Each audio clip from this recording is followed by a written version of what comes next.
மந்திரி சபையிலையும் திமுக சேரும் என்று தான் பரவலாக பேச்சுக்கள் வருகின்றன. அவங்க போவதுக்கு எல்லா வாய்ப்பும் உண்டு. திமுகவை அறிந்தவர்களுக்கு தெரியும், அவங்களால அதிகாரம் இல்லாமல் இருக்க முடியாது. 6 மாசத்துல திருச்சி சிவா மந்திரி ஆயிடுவாருன்னு அனிதா ராதாகிருஷ்ணன் பேசுறாரு இல்ல. ஏன் ஸ்டாலினோ, கனிமொழியோ, உதயநிதி ஸ்டாலினோ ஏன் எந்த எதிர்ப்பும் தெரிவிக்கல? அப்ப மௌன சம்மதத்துக்கு அறிவு. பழைய திமுகவை பாப்பீங்க, பழைய திமுகவை பாப்பீங்க சரியான வார்த்தை. பதவிக்காக யார் கூட வேணா போய் சேர்றதுதான் பழைய திமுக. அது கரெக்டா தான் சொல்லியிருக்காரு ஸ்டாலின்.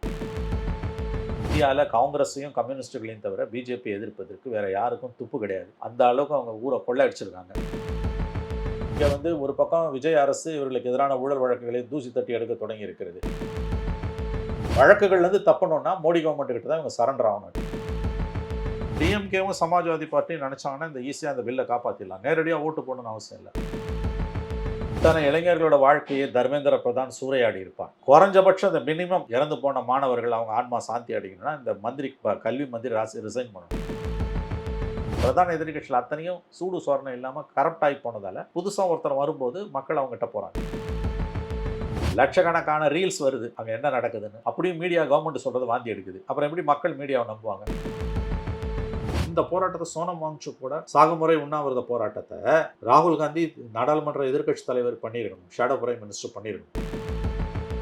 லோக்கல்ல இன்டர்நெட்டை கட் பண்றான்னா என்ன அயோக்கியத்தனம் இது? நான் கேட்குறேன், ஏன்டா பயந்து சாவுறீங்க? அறவழி போராட்டம் தானே. இந்த மந்திரியை ராஜினாமா பண்ண சொல்லி எதுக்கு அந்த வெக்கமே இல்லாமல் அந்த பதவியில் ஒரு ஒட்டிக்கிட்டு இருக்காரு? This is the minimum Modi government can two.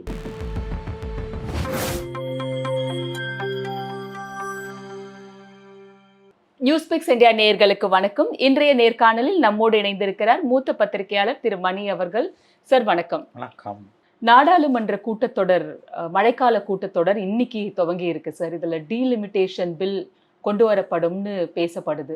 இதுல திமுகவின் நிலைப்பாடு என்னவா இருக்கும் சார்? திமுகவின் நிலைப்பாடு அநேகமாக பாஜகவை ஆதரிப்பதாக இருக்கும் என்றுதான் பரவலாக செய்திகள் வருகின்றன.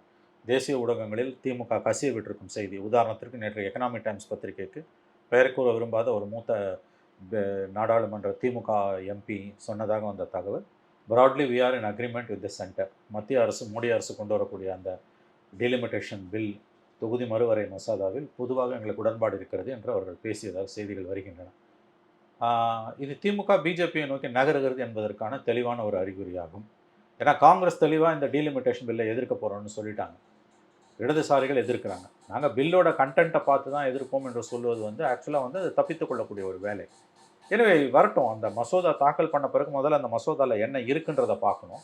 அந்த மசோதாவில் தெளிவாக திமுக எதிர்பார்க்குற விஷயங்கள் இருந்ததுன்னா திமுக பக்கம் ஓரளவு நியாயம் இருக்குன்னு புரிந்து கொள்வார்கள். ஆனால் மசோதாவில் இல்லாமல் வாய்மொழி உத்தரவில் இப்போ அமித்ஷாவும் மோடியும் சொல்கிறத நம்பி திமுக ஓட்டு போடுதுன்னு முடிவு பண்ணுதுன்னா அப்பட்டமாக தெரிஞ்சிடும் திமுக பிஜேபியை நோக்கி நகருகிறது என்று. நான் அறிந்த வரையில் திராவிட முன்னேற்ற கழகம் பிஜேபியை நெருங்கி கொண்டிருக்கிறது. அவர்களுடைய கடந்த கால வரலாறு அறிந்தவர்களுக்கு அது நன்றாக தெரியும். மத்தியிலும் மாநிலத்திலும் பவர் இல்லாமல் அவங்களால இருக்க முடியாது. இதுதான் அவங்களுடைய ஜாதகம். ஆகவே அவர்கள் கண்டிப்பாக பாஜகவை நோக்கி நகருவார்கள். இந்த நாடாளுமன்ற கூட்டத்தொடரில், இந்த மழைக்கால கூட்டத்தொடரில் கிட்டத்தட்ட 1 மாத காலம் நடக்கக்கூடிய இந்த கூட்டத்தொடரில் அதற்கான தெளிவான அறிகுறிகளை நாம் பார்த்து விடலாம்.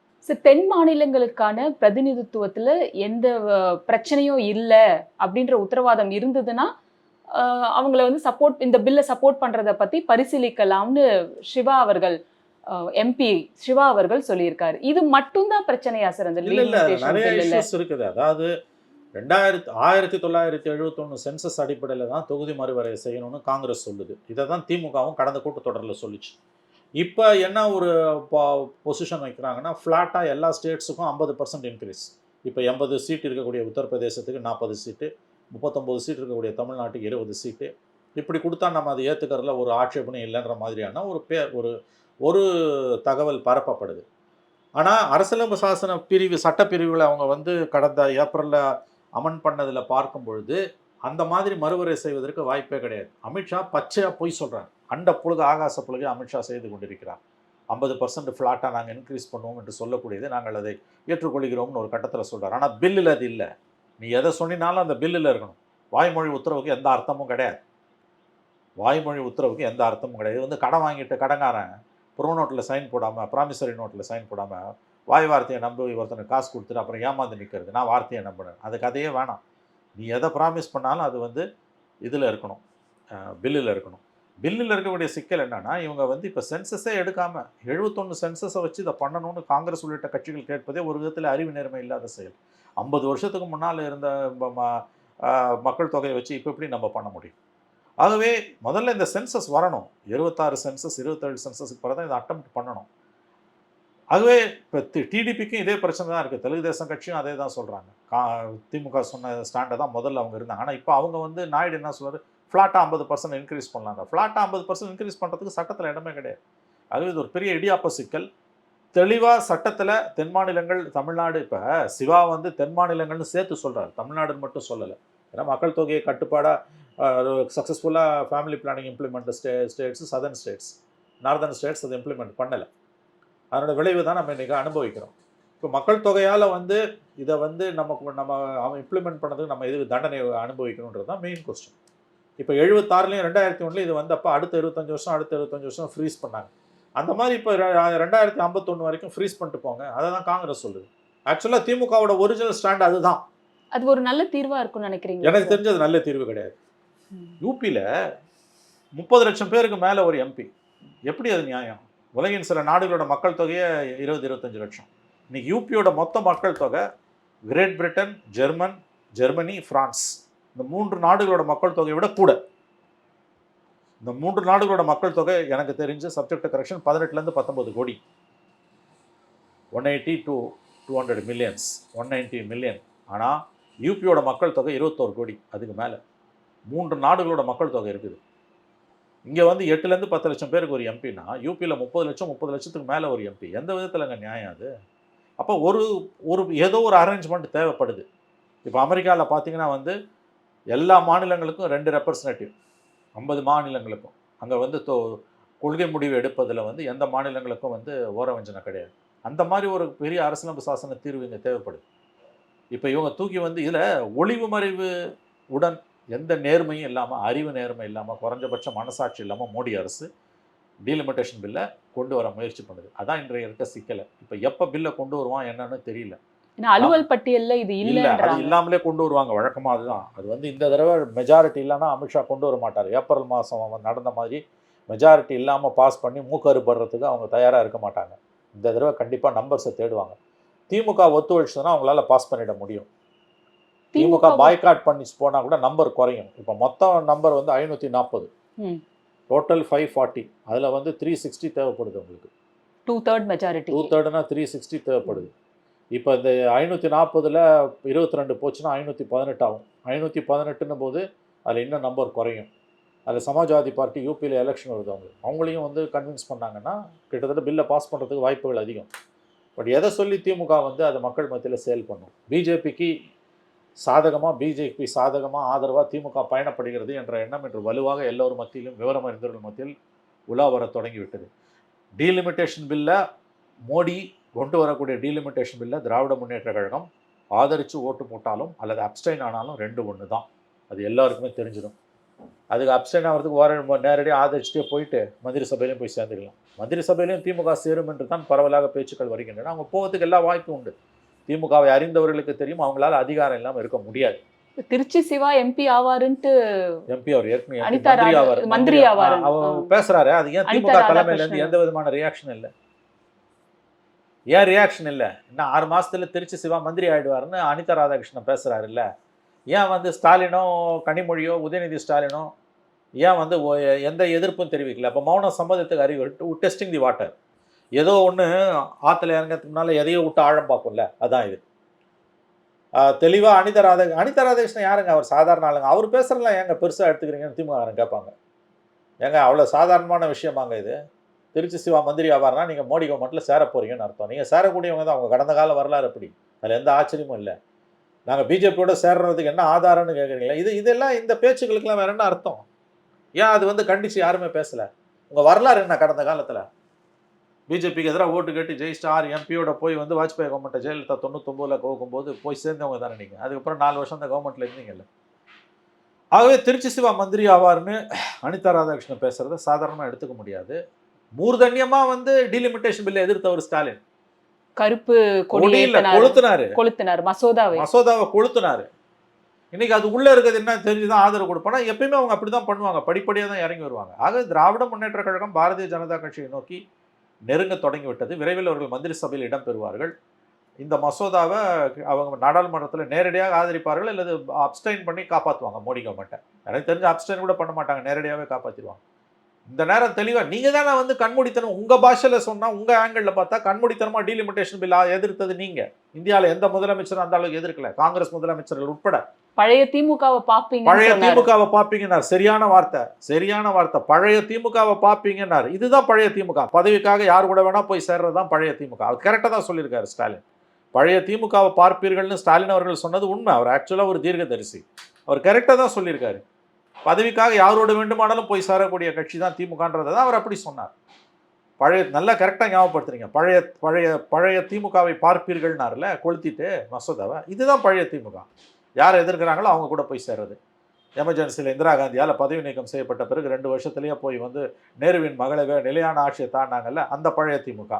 பண்டாரம் பரதேசின்னு 1999 மார்ச் 1 1 கோடி கையெழுத்து லயோலா காலேஜில் மதவெறிக்கு எதிராக கருணாநிதி முதல் கையெழுத்து அன்றைய முதலமைச்சர் போட்டுட்டு 17 நாளில் ஏப்ரல் 17 ஜெயலலிதா ஒரு ஓட்டில் கவர்மெண்ட்டை கவுக்கும்போது 6 திமுக எம்பிக்களை வச்சு வாஜ்பாய்க்கு ஓட்டு போட்டு அப்படியே கவர்மெண்ட் தோற்றுதில்லை. அன்றைக்கு திமுகவோடு நெருங்கி அதற்கு பிறகு 4 ஆண்டுகள் அமைச்சர்கள் இருந்தார்கள்ல, அந்த பழைய திமுக.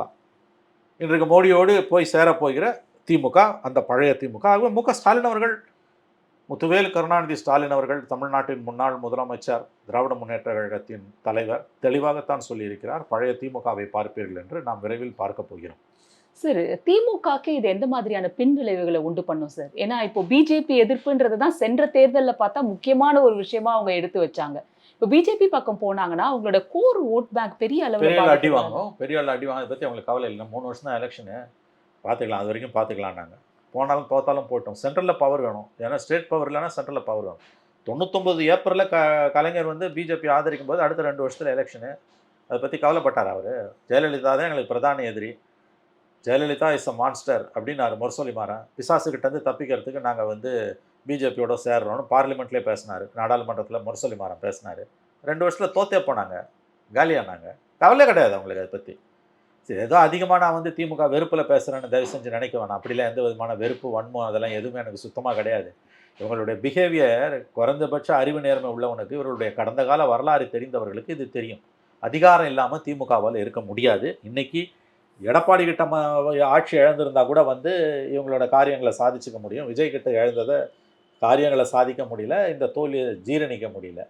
அதனால் வந்து அவங்களுக்கு ஒரே புகலிடம் பிஜேபி தான். எழுதி வச்சுக்கோங்க, ஏதாவது ஒரு ரூபத்தில் அவர்கள் பிஜேபியுடன் போய் சேருவார்கள். மந்திரி சபையில் சேர்ந்த ஆச்சரியம் இல்லை. எனக்கு தெரிஞ்சு இந்த பில் இவங்க ஆதரிப்பாங்க, கண்டிப்பாக ஆதரிப்பாங்க. அப்படி ஆதரிக்காமல் இருந்தால் அது ஆச்சரியம். அதுக்கு வாய்ப்பு குறைவு. ஏன்னா மோடி கவர்மெண்ட் இவங்களை எப்படி ஹேண்டில் பண்ணணும்னு கேட்டிங்கன்னா, அவங்க வெறும் முறையீடு மட்டும் கிடையாது, கேரட் அண்ட் ஸ்டிக் பாலிசி. இது பிஜேபி வந்து ஏதோ திராவிட முன்னேற்ற கழகத்துக்கிட்ட வந்து கொஞ்சி குலாவை கொண்டிருக்கிறது என்று மட்டும் நினைக்காதீர்கள். இங்கே வந்து ஒரு பக்கம் விஜய் அரசு இவர்களுக்கு எதிரான ஊழல் வழக்குகளை தூசி தட்டி எடுக்க தொடங்கி இருக்கிறது. இன்னொரு பக்கம் அமலாக்கத்துறை வழக்குகள், ஏகப்பட்ட வழக்குகள், 10-12 மந்திரிகள் இடி ரேடாரில் இருக்காங்க. இப்போ இவங்க இந்த இஷ்டத்துக்கு கடந்த காலம் மாதிரி ஆன்டி பிஜேபி ஸ்டாண்ட் எடுத்து பண்ணாங்கன்னா அமலாக்கத்துறை உள்ளே வரும்.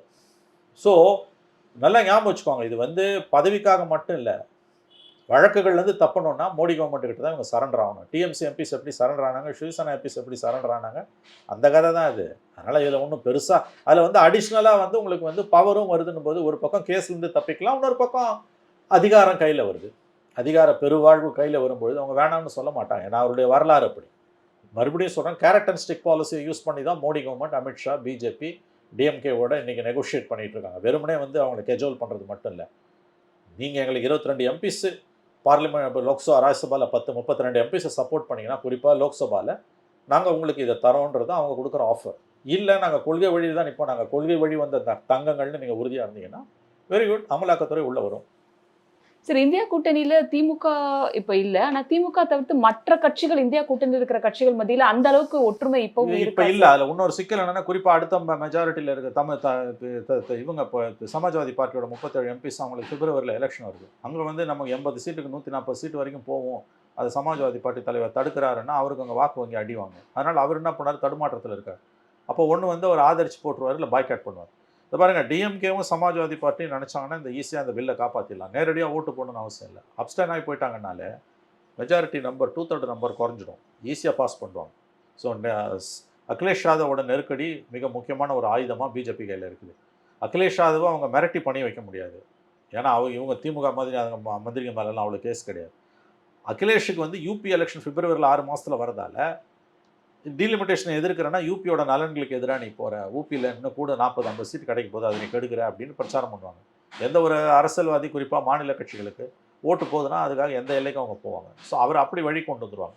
திமுகவுக்கு கேரட் அண்ட் ஸ்டிக் பாலிசி, ஒரு பக்கம் மந்திரி பதவி இல்லைன்னா இடி வரும் உள்ள, வேறு வழியே கிடையாது.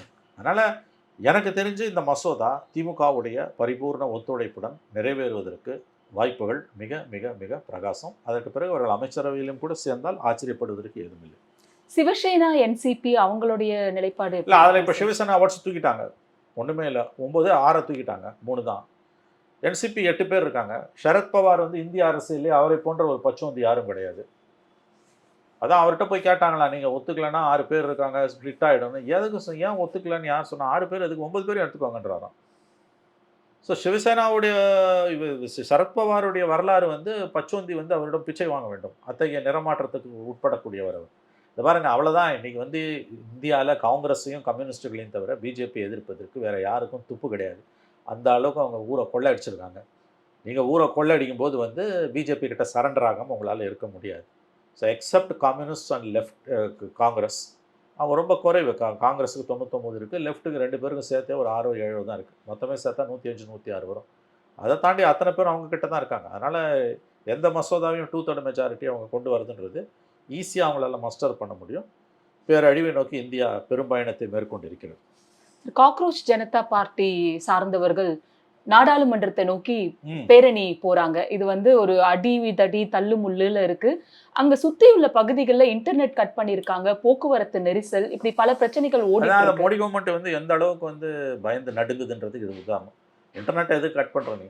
உலகத்திலே அதிகமாக இன்டர்நெட்டை கட் பண்ண நாடுகளில் இந்தியா தான் முதல் வரிசையில் இருக்குது கடந்த 5-6 ஆண்டுகளில். இந்த எத்தனை இளைஞர்களோட வாழ்க்கையை தர்மேந்திர பிரதான் சூறையாடி இருப்பான். குறைஞ்சபட்சம் இந்த மினிமம் இறந்து போன மாணவர்கள் அவங்க ஆன்மா சாந்தி அடைக்கணும்னா இந்த மந்திரி கல்வி மந்திரி ரிசைன் பண்ணணும். வெக்கமே இல்லாமல் அந்த பதவியில் அவர் ஒட்டிக்கிட்டு இருக்கார். இதை நியாயமாக இந்த போராட்டத்தை பிரதான எதிர்க்கட்சிகள் நடத்தியிருக்கணும். பிரதான எதிர்க்கட்சிகள் அத்தனையும் சூடு சோரணம் இல்லாமல் கரப்ட் ஆகி போனதால் புதுசாக ஒருத்தர் வரும்போது மக்கள் அவங்ககிட்ட போகிறாங்க. மீடியா, கேவலமான இந்தியன் மீடியா வந்து இன்னமும் மோடி கவர்மெண்ட்டுக்கு ஒதுக்கு சொரிஞ்சுக்கிட்டு இருக்குது. லட்சக்கணக்கான ரீல்ஸ் வருது அங்கே என்ன நடக்குதுன்னு. அப்படியும் மீடியா கவர்மெண்ட் சொல்கிறது வாந்தி எடுக்குது. அப்புறம் எப்படி மக்கள் மீடியாவை நம்புவாங்க? மீடியா பர்சன்ஸை அரெஸ்ட் பண்ணாலோ, மீடியா பர்சன்ஸை தூக்கி போட்டு மிதித்தாலோ, மீடியா பர்சன்ஸை இப்போ சீல் வச்சாலோ, மீடியா ஆஃபீஸர்ஸை கொளுத்தினா கூட வந்து மக்கள் மத்தியில் எந்த விதமான சப்போர்ட்டும் மீடியாவுக்கு இருக்காது. ஏன்னா ஆணு வர்க்கத்தோட கைக்கூலியாக மீடியா மாறி போச்சு. இன்ஸ்டாவில், சோஷியல் மீடியாவில் வந்து தௌசண்ட்ஸ் ஆஃப் ரீல்ஸ் வந்துகிட்ருக்கு முந்தா நாள் நேற்றெல்லாம். அப்படியும் கவர்மெண்ட் வந்து சொல்கிறது அப்படியே வாந்தி எடுக்குது மெயின் ஸ்ட்ரீம் மீடியா. இன்றைக்கி டெல்லியை சுற்றி வந்து இன்டர்நெட்டு கட்டு, டெல்லி பூரா டிராஃபிக் ஜாமு, மழையில் ஓடுறாங்க, 10,000 பேர் ஓடுறான். வெக்கமே இல்லாமல் அந்த மந்திரி பதவியில் ஒட்டிகிட்டு இருக்காரு. முதல்ல நீ இறங்க, அடுத்து தான் மற்ற பிஸ்னஸ்ன்னு சொல்லணும்ல. ஒன்றுமே பண்ண முடியல அவங்களால. அவர் பேசவே மாட்டேன்றாங்க. எப்படி பேசுவாங்க? எப்படி சோனம் வாங்சுக் அவருக்கு நடந்த ட்ரீட்மெண்ட், எதுவுமே பேச மாட்டேன்றாங்க. எதுவுமே பேச மாட்டேன்றாங்க. இதெல்லாம் பிரதான எதிர்க்கட்சிகள் பண்ண வேண்டியது. அவங்க தவறுனதை புதுசாக வர ஒருத்தர் பண்ணும்போது மக்கள் அவங்க பின்னால் அணித்தள்ளுறாங்க. ஒரு காலத்தில் ஆம் ஆத்மி கட்சி பின்னால் அணித்திரண்ட மாதிரி இன்றைக்கி அணித்தள்ளுறாங்க. ஒரு மிக நெருக்கடியான கட்டத்தில் தான் இந்திய ஜனநாயகம் இருந்து கொண்டிருக்கிறது. வெள்ளைக்காரன் 200 வருஷம் ஆண்டான். வெள்ளைக்காரன் போன பிறகு நம்ம 80 வருஷத்தை தாண்டறதுக்கே தண்ணி குடிக்கிறோம். இன்னும் அடுத்த 10 ஆண்டுகள் 20 ஆண்டுகளில் வந்து இது உருப்படியாக இல்லை ஒரு நாடாக இருக்குமா, இல்லை மறுபடியும் வந்து யாராலையும் ஆள முடியாத அளவுக்கு ஒரு நாடாக மாறுமா? ஒரு விஷயம், இது வந்து இன்க்ரீசிங்லி பிகமிங் அன்கவர்னபிள் இந்தியா. அதுதான் இதில் கவனிக்கணும். மோடி கவர்மெண்ட்டோட குறைகள் என்பது வந்து அதாவது சொல்லி மாடாதவை. அதில் இருக்கக்கூடிய இன்னொரு சூட்சமான விஷயம் வந்து ஆள தெரியல. யாராவது வந்தாங்கன்னாலும் அவங்களுக்கும் ஆள தெரியுமான்னு நமக்கு தெரியல. இப்போ வான்சுக்கோட போராட்டத்தை வந்து பிரைம் மெயின் ஸ்ட்ரீம் பார்ட்டி பண்ணியிருக்கணும், ராகுல் காந்தி பண்ணியிருக்கணும். சோனம் வான்சுக்கோட இந்த போராட்டத்தை ராகுல் காந்தி பண்ணியிருக்கணும். கடந்த காலங்கள் அப்படி தான் இருந்தது. அவர் தானே எதிர்கட்சி தலைவர், அவர் தான் பண்ணியிருக்கணும். அவரும் அவரை சுற்றி இருக்கவங்களும் அந்த எல்லைக்கு போக முடியாததால் புதுசாக ஒருத்தர் வரும்போது மக்கள் வந்து அணிதிரள்றாங்க. இந்த போராட்டத்தை சோனம் வாங்சுக்கோட சாகுமுறை உண்ணாவிரத போராட்டத்தை ராகுல் காந்தி நாடாளுமன்ற எதிர்க்கட்சி தலைவர் பண்ணியிருக்கணும், ஷேடோ பிரைம் மினிஸ்டர் பண்ணியிருக்கணும். சாகுமுறை உண்ணாவிரதம் பிரிட்டிஷ் ஏகாதிபத்தியத்தை ஏற்று மகாத்மா காந்தி தான் இருந்தார். அவர் தான் தேசத்தோட தந்தை. அப்போ மாற்று அரசியலை பேசக்கூடியவர்கள் தான் அதை பேசியிருக்கணும். சோனம் வாங்சுக் பண்ணுறாருன்னா அப்போ மெயின்ஸ்ட்ரீம் பார்ட்டிஸ் ஃபெயிலியர். அதனால் வந்து இது ரொம்ப நெருக்கடியான கட்டத்தில் தான் இந்திய ஜனநாயகம் இருந்து கொண்டிருக்கிறது. லோக்கலில் இன்டர்நெட்டை கட் பண்ணுறான்னா என்ன அயோக்கியத்தனம் இது? நான் கேட்குறேன். ஏன்டா பயந்து சாவுறீங்க? அறவழி போராட்டம் தானே அது. இந்த மந்திரியை ராஜினாமா பண்ண சொல்லி எதுக்கு அந்த வெக்கமே இல்லாமல் அந்த பதவியில் ஒரு ஒட்டிக்கிட்டு இருக்காரு? This is the minimum Modi government can two. Minimum. அதை கூட நான் செய்ய மாட்டேன்னா என்ன ஒரு ஆணவம்? இதே காங்கிரஸ் கவர்மெண்ட்டில் இது நடந்ததுன்னா எத்தனை பேப்பர் லீக்கு, எத்தனை இளைஞர்களோட வாழ்க்கை. ஒரு தடவை அந்த நீட்டை பாஸ் பண்ணுறதுக்கு பசங்க எவ்வளோ கஷ்டப்படுறானுங்க. பார்த்த பெற்றோர்கள் வந்து பெத்த வயிறு எரிதுன்றாங்க. அந்த மாதிரி வந்து கஷ்டப்படுறாங்க. ரொம்ப சர்வசாதாரணமாக அதை நீ கேன்சல் பண்ணுற. அப்போ மினிமம் அதுக்கு பதில் என்ன? பரிகாரம் என்ன? அந்த மந்திரி ராஜா, தட்ஸ் அ மினிமம். நியாயப்படி பார்த்தா மோடி ராஜினாமா பண்ண மாட்டாங்க. அந்த மந்திரியை ராஜினாமா Dharmendra Pradhan should have been quit or would have been dismissed. Sir, Vande Mataram பாடலுக்கு அவமரியாதை பண்ணா 3 வருட காலம் சிறை தண்டனை அப்படின்ற ஒரு மசோதாவை இன்ட்ரோடியூஸ் பண்ண போறாங்கன்னு செய்திகள் வந்திருக்கு. இல்லைங்க, இது ரொம்ப அபத்தமானதுங்க. இதெல்லாம் அப்பட்டமான வந்து ஒற்றைத்தன்மை, சர்வாதிகாரத்தன்மையை நோக்கிய ஒரு பயணம். Nationalism is always a dangerous concept. Patriotism is good. என் தேசம் உயர்ந்தது என்பது தேசபக்தி, என் தேசம்தான் உயர்ந்தது என்பது வெறி. அது ஜெனோஃபோபியானுவாங்க. அதை நோக்கி இந்தியாவை அமித்ஷா உந்தி தள்ளுகிறார். இந்த மசோதா ரொம்ப ஆபத்தான மசோதா. அதுலேயும் அந்த பாடல் ரொம்ப சர்ச்சைக்குரிய பாடல். அதில் வந்து ஒரு குறிப்பிட்ட தெய்வத்தை வழி நடத்தி அதுதான் இந்தியாவாக நடத்தப்பட வேண்டும்னா இஸ்லாமியர்கள் அதை எப்படி ஏற்றுக்கொள்வார்கள்? கிறிஸ்தவர்கள் அதை எப்படி ஏற்றுக்கொள்வார்கள்? அதனால தான் 1937 வந்தே மாதரம் பாடலை பாடுவோம். முதல்ல அந்த 2 ஸ்டான்ஸாக மட்டும்தான் நம்ம எடுத்துக்கிட்டோம். இப்போ திடீர்னு அதை மாற்றி இதை கொண்டு வருதுன்றது மேலும் மேலும் சிறுபான்மையின மக்களை வெறிகொள்ள வைப்பது. இது முழுவதும் பாடணுன்றது ஒரு ஷரத்தா சொல்றாங்க. இன்னொன்று அது இன்னும் வெறிகொள்ள வைப்பது. அந்த குறிப்பிட்ட ஸ்டான்ஸாஸ் வந்து சிறுபான்மையின மக்களுக்கு எதிரானது. பங்கிம் சந்திர சாட்டர்ஜி ஒரு சிறந்த கவிஞர். ஆனால் ரவீந்திரநாத் தாகூருடைய அந்த ஒரு உலகளாவிய பார்வை அவருக்கு கிடையாது. அதனால தான் வந்து அது சிறுபான்மையின மக்களுக்கு எதிரானது. இந்த குறிப்பிட்ட வரிகள் தாய் தேசத்தை வந்து குறிப்பிட்ட ஒரு டெய்டி, ஒரு ஒரு ஒரு கடவுளாக, ஒரு இறைவனாக வழிபடக்கூடிய, ஒரு இந்து கடவுளாக வழிபடக்கூடிய அந்த ஒரு பாங்கு என்பதை இஸ்லாமியர்கள் ஏற்றுக்கொள்ள மாட்டார்கள். அவருடைய மதம் அதை ஏற்றுக்கொள்ளார்கள். அவர்கள் ஒன்றும் தேசப்பற்றில் மற்றவர்களுக்கு சளைத்தவர்கள் கிடையாது. அப்படி இருக்கும்போது அவர்களுடைய தேசபக்தியை சந்தேகப்படக்கூடிய ஒரு கேடுகட்ட காரியத்தை அது எவ்வளோ எல்லைக்கு போகிறாங்க. சட்டம் போடுற அளவுக்கு இந்த விஷயத்தை மேலே கொண்டு வராங்கன்னா மேலும் மேலும் சிறுபான்மையின் மக்களை விரிகொள்ள வைத்து ஏற்கனவே இஸ்லாமியர்களை வந்து தனிமைப்படுத்தியாச்சு. இந்தியா முழுவதும் 21 மாநிலங்கள் ஆட்சி செய்யக்கூடிய, இந்தியாவை 15 ஆண்டுகளாக கிட்டத்தட்ட ஆளக்கூடிய அந்த மோடி அரசில் ஒரே ஒரு முஸ்லீம் எம்பி மந்திரி கிடையாது. இன்றைக்கி அயதுல்லா கொமேனி கொல்லப்பட்டதற்கு இந்தியாவிலிருந்து அவருடைய இறுதி சடங்கில் தூதுக்குழி அனுப்ப வேண்டும் என்று ஈரான் அரசு முறையான அழைப்பு விடுத்தது. மோடி அரசில், மத்திய அரசில் அந்த இரங்கல் நிகழ்ச்சியில் ஃபியூனரலில் கலந்துக்கிறதுக்கு ஒரு முஸ்லீம் கூட இல்லை. பீகாரில் இருக்கக்கூடிய ஒரு கவர்னர், அவர் பிஜேபியை சார்ந்தவர் கிடையாது. அவர் ஒரு ஓய்வு பெற்ற லெஃப்டினன்ட் ஜெனரல் முஸ்லீம். அவரையும் மத்திய அரசில் இருக்கக்கூடிய ஒரு அமைச்சர், அவர் ஒரு நான் முஸ்லீம் ஹிந்து நினைக்கிறார், அவரையும் அனுப்புகிறாங்க. வழக்கமாக இந்த மாதிரி போகும்போது அந்த மதத்தை சார்ந்த ஒருவர் இந்திய அரசின் பிரதிநிதியாக, அமைச்சர் ரெப்ரசன்ட் பண்ணுறது தான் மரியாதை. எத்தனை அதிகாரி போனோம். சாஸ்திரத்துக்கு கூட ஒரு முஸ்லீம் அமைச்சர் இல்லை. ஒரு முஸ்லீமுக்கு கூட எம்பி பதவி இல்லை. 21 மாநிலங்களில் ஒரு முஸ்லீம் எம்எல்ஏ கிடையாது. எவ்வளோ ஒரு இழிவான விஷயம் இது. நாடா சுடுகாடா இது? போய் எல்லா முஸ்லீம் நாட்டிலையும் கொடுக்குற விருதை வாங்கி மாலை இந்த கழுத்தில் போட்டுக்கிறாரே மோடி. இது எவ்வளோ அருவருப்பான விஷயம். டிக்ளேர் பண்ணிட்டு இந்தியா இந்து நாடுன்னு அதுக்கு துப்பு இல்லைல்ல, தைரியம் இல்லைல்ல. அயத்தல்லா கமேனியோட இரங்கல் கூட்டு நிகழ்வில் இறுதி சடங்கில் கலந்து கொள்வதற்கு முறையாக அழைப்பு இந்திய அரசுக்கு ஈரான் அரசால் அனுப்பப்பட்டது. ஒரு முஸ்லீம் அமைச்சரை கூட வந்து மோடியால் அனுப்ப முடியல. ஏன்னா மோடிக்கிட்ட ஒரு முஸ்லீம் அமைச்சர் கூட இல்லை. இருக்கக்கூடிய ஒரு கவர்னரை, ஒரு முஸ்லீம் சமூகத்தை சார்ந்த ஓய்வு பெற்ற இராணுவ தளபதியை அனுப்புகிற நீ. கூடவே இன்னொரு ஓய்வு பெற்ற பணியில் இருக்கக்கூடிய ஒரு அதிகாரி என்று நினைக்கிறேன், அல்லது ஒரு அமைச்சர், ஹிந்து. அவர் எல்லா நாடுகளும் ஒரு முஸ்லீம் அமைச்சர் அனுப்புகிறாங்க. ஒரு ஹிந்து அல்லது அந்தந்த நாடுகளை சேர்ந்தவர்களும் வருவாங்க, கிறிஸ்டியன் மினிஸ்டர்ஸ். எந்த அளவுக்கு மோடி கவர்மெண்ட்டு இந்த 12 ஆண்டுகளுக்கு இந்தியாவை ஹிந்து ராஷ்டிராவாக மாற்றுவதற்கான எல்லா வேலைகளையும் செய்து கொண்டிருக்கிறது என்பதை நீங்கள் தெளிவாக புரிந்து கொள்ளலாம். இது ரொம்ப ஆபத்தான ஒரு போக்கு. நன்றி சார், பல தகவல்கள் பகிர்ந்துக்கிட்டீங்க.